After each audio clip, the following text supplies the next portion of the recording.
ठिकानों पर बुलडोजर चलेगा, जिसमें कार्रवाई लगातार की जा रही है। इस वक्त अगर हम देखेंगे तो देखिए पीछे कोर्ट परिसर है, 9 बजे कोर्ट खुलती है, जिला कोर्ट ये। लेकिन कल जिस तरीके से सुरक्षा बढ़ाई गई थी, आज भी हलचल यहाँ पर होने की उम्मीद है, क्योंकि कहा जा रहा है कि अतीक अहमद का बेटा अशरफ सरेंडर कर सकता है, लेकिन वो प्रयागराज में सरेंडर करेगा या आसपास के जिलों की अगर हम बात करें, हम कौशाम्बी की बात करें, वहां पर सरेंडर करेगा, ये देखना होगा। लेकिन आज जो योगी आदित्यनाथ ने कहा था कि मिट्टी में मिला दूंगा, और जो जीरो टॉलरेंस की नीति है उसी के तहत आज बुलडोजर की कार्रवाई होगी। दरअसल जहां पर मेरी मौजूदगी है, इसके 2.5 किलोमीटर की रेडियस में जो ठिकाने हैं, जो प्रॉपर्टीज है, उनको चिन्हित किया गया है ताकि वहां पर बुलडोजर चलाया जाए और एक मैसेज देने की कोशिश भी की गई है। और इस बीच बड़ी खबर यह है कि अतीक अहमद को डर लग रहा है, वो साबरमती जेल में बंद है और यूपी पुलिस को कस्टडी ना मिल जाए। मेरे सहयोगी अमित सिंह भी ग्राउंड जीरो पर लगातार बने हुए हैं।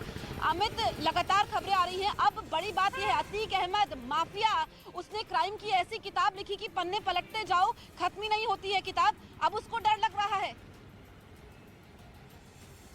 जी हाँ, बिल्कुल। अब अतीक अहमद, जो कि क्राइम की दुनिया का बेताज बादशाह माना जाता था, और शायद यही वजह है कि 1000 करोड़ की संपत्ति कुर्क किए जाने के बाद भी अतीक अहमद ने उमेश पाल हत्याकांड जैसे बड़ी वारदात को, दहशत फैलाने वाली वारदात को अंजाम दिया। उसी के इशारे पर वही अंजाम दिया गया। उसके भाई जो कि अशरफ बरेली जेल में बंद है, उसका बेटा अशद और तमाम शूटर्स मिलकर उन तमाम शूटरों की पहचान अब हो चुकी है, और लगातार यूपी एसटीएफ और प्रयागराज पुलिस लगातार रेड कर रही है। इसके अलावा अतीक अहमद और उसके भाई अशरफ दोनों को अब डर लगने लगा है, क्योंकि दोनों ने कोर्ट में याचिका दायर की थी और कहा था कि कहीं पुलिस उनकी वारंट ना ले, पुलिस उनसे पूछताछ ना करे, इसलिए लिहाजा जिस तरीके से उनकी सुनवाई चल रही है वीडियो कॉन्फ्रेंसिंग के जरिए, उसी तरीके से सुनवाई होती रहे। लेकिन प्रयागराज सीजीएम कोर्ट ने उनकी याचिका को खारिज किया है। उनको एक बड़ा झटका है, और जो न्यूज़ 18 इंडिया के पास एक्सक्लूसिव खबर है, उसके मुताबिक पुलिस जल्द ही रिमांड पे ले सकती है, अतीक अहमद से पूछताछ कर सकती है, अशरफ से पूछताछ कर सकती है। और दूसरी तरफ लगातार जो यूपी एसटीएफ और प्रयागराज पुलिस लगातार रेड कर रही थी, पूर्वांचल के इलाकों में, लखनऊ में भी रेड की गई है। इस रेड के दौरान जो ठिकाने बताए गए थे अतीक अहमद के, उन ठिकानों पर जब रेड हुई है तो उसकी लग्जरियस कार बरामद की गई है, जो कि लखनऊ के महानगर थाने में इस वक्त रखी गई है। तो पुलिस की कार्रवाई लगातार जारी है, और पुलिस का दावा है कि जल्द से जल्द जो अन्य शूटर थे, वह अन्य शूटर भी उनके गिरफ्त में होंगे। जी जसप्रीत। बिल्कुल, अन्य शूटर्स में भी अमित खौफ है। लगातार ग्राउंड जीरो पर मेरे सहयोगी अमित भी बने हुए हैं। देखिए, अतीक अहमद जिसकी तूती बोलती थी, जिसमें मुख्यमंत्री योगी ने कहा कि राजनीतिक पार्टियों का संरक्षण, खासकर समाजवादी पार्टी पर निशाना साधा गया कि उसी का पोषण हुआ है अतीक अहमद पर, अब उसको डर लग रहा है। तो ये दौर अगर हम यूपी में देखें, क्योंकि इसमें जो एक्सक्लूसिव जानकारी हमारे पास है, अमित सिंह ने जानकारी दी है कि 13 शूटर्स शामिल थे, जिसमें से 6 शूटर्स की पहचान हो गई है। इसके अलावा जो बाकी के शूटर्स थे, उन्होंने रेकी की थी। बरेली जेल में साजिश रची गई, यानी कि प्रयागराज से तार बरेली तक जुड़ते हुए चले गए। बरेली जेल में जहां पर अतीक अहमद का भाई अशरफ बंद है, अब उसको भी डर लग रहा है और अतीक अहमद को भी डर लग रहा है। उमेश पाल हत्याकांड ने न सिर्फ प्रयागराज को ही बल्कि पूरे यूपी को हिलाकर रख दिया है। लेकिन अब पुलिस की कार्रवाई से हत्याकांड का मुख्य आरोपी और माफिया अतीक अहमद को साबरमती जेल के अंदर बैठकर भी डर लग रहा है। उसे डर सता रहा है कि यूपी पुलिस उसका एनकाउंटर कर देगी। ये डर केवल अतीक को नहीं, बल्कि बरेली जेल में बंद उसके भाई अशरफ को भी है। इसीलिए अतीक अहमद और उसके भाई अशरफ ने कोर्ट से उन्हें जेल से बाहर न भेजने की गुहार लगाई थी और वीडियो कॉन्फ्रेंसिंग के जरिए ही अपनी पेशी की अपील की थी। अतीक अहमद और अशरफ ने अपनी हत्या की आशंका जाहिर करते हुए पुलिस की कस्टडी में न देने और वारंट बी पर पेशी देने की पुलिस की मांग खारिज करने की गुहार लगाई थी। साथ ही ये भी अपील की थी कि किसी भी कस्टडी में देने से पहले उन्हें सुना जाए, लेकिन कोर्ट ने अतीक अहमद और अशरफ की अर्जी को खारिज कर दिया। दूसरा आवेदन पत्र खालिद अजीम उर्फ अशरफ भूतपूर्व विधायक और उनके बंधु अतीक अहमद की ओर से दिया गया था, जिसमें ये था कि हमको बी वारंट जिसको 267 में जारी होता है उसको न जारी किया जाए। उमेश पाल हत्याकांड की शुरुआती जांच में पता चला है कि साजिश साबरमती जेल में बनी थी। जहां अतीक अहमद बंद है, तो वहीं शूटरों ने अतीक के भाई अशरफ से बरेली जेल में मुलाकात भी की थी।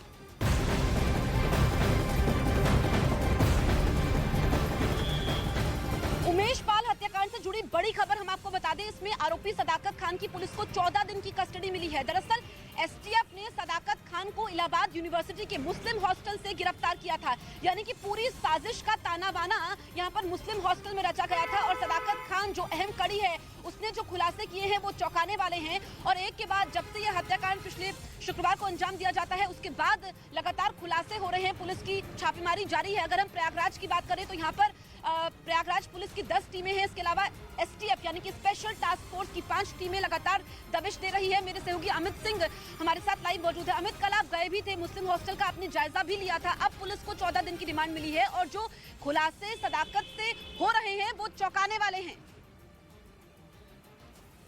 जी बिल्कुल, जो हिरासत में जब सदाकत खान लिया गया था और उसके बाद जब पुलिस ने उसको गिरफ्तार किया, इस बीच पुलिस ने उससे काफ़ी पूछताछ की थी। अब 14 दिन के वो पुलिस कस्टडी में वो जेल में भेज दिया गया है। तो इस बीच जो उससे पूछताछ हुई है उससे ये साफ हुआ है कि जो वारदात हुई थी उस वारदात में 13 शूटर थे। इनमें से 6 शूटर की पहचान हो चुकी है। तो इस तरीके से अगर हम बात करें तो जो पहला शूटर था वो अतीक अहमद का बेटा अशद अहमद खुद ही था। और इसके अलावा जो दूसरा शूटर है उसका नाम शाबिर बताया जा रहा है, जो राइफल से ताबड़तोड़ फायरिंग कर रहा है। जो हम सीसीटीवी विजुअल्स देखेंगे तो उसमें देखेंगे कि एक शूटर राइफल से फायरिंग कर रहा है, वो शाबिर है। तीसरा शूटर जो है गुड्डू मुस्लिम है, जो बेखौफ होकर बमबाजी कर रहा है। गुड्डू मुस्लिम को हमने देखा अमित, इसी से जुड़ी बड़ी खबर हम बता रहे हैं, जो कि अमित जानकारी दे रहे हैं इस वक्त की सबसे बड़ी खबर उमेश पाल हत्याकांड से जुड़ी हुई। हम आपको बता दें कि 13 शूटर्स इसमें शामिल थे, जिसमें से 6 शूटर की पहचान कर ली गई है और सबसे बड़ा आरोपी इसमें अतीक अहमद का बेटा असद अहमद, जो कभी भी सरेंडर कर सकता है और उसको डर लग रहा है कि कहीं उसका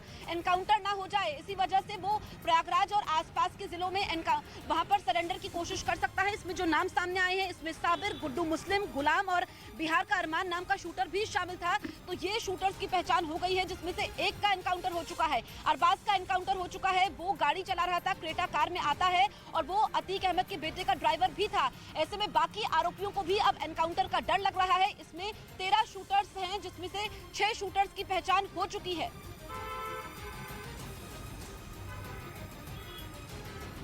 अमित, मेरे सहयोगी लगातार हमारे साथ बने हुए हैं। अमित, इसमें एक का एनकाउंटर हुआ है, बाकी जो शूटर्स हैं, क्योंकि 6 शूटर्स की पहचान हुई है जिसका जिक्र आप भी कर रहे थे, बाकियों ने पूरी प्लानिंग की थी, रेकी की थी, उनके बारे में क्या जानकारी मिल पाई है? कहां तक ये तार जुड़े हुए हैं?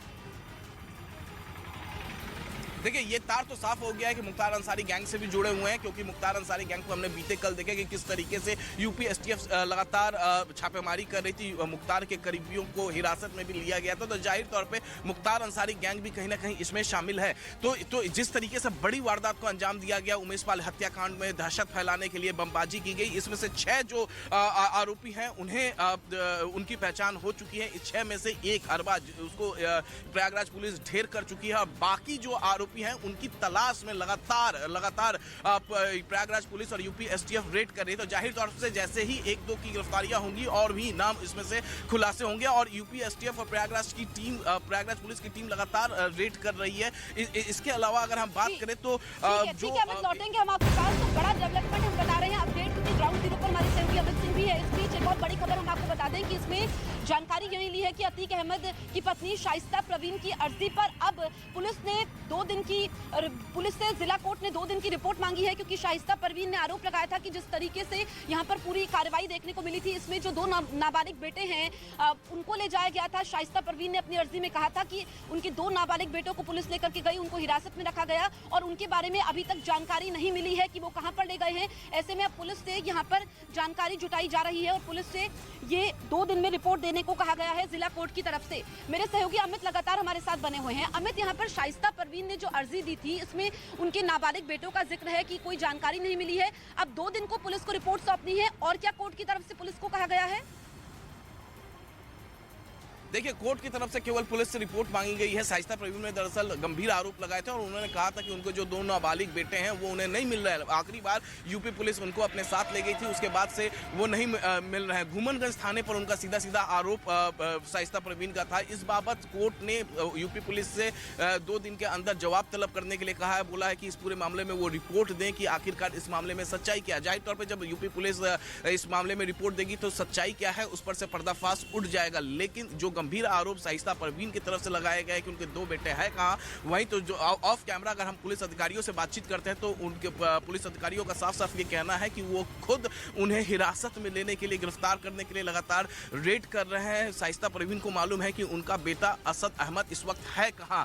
जाहिर तौर पर उनको मालूम होगा कि पूर्वांचल के किस हिस्से में है, क्योंकि जो इनपुट मिले हैं इस वक्त यूपी पुलिस के पास कि वो प्रयागराज और आसपास के जिले में है और यहीं पर सरेंडर करने की कोशिश कर रहा है। जसप्रीत।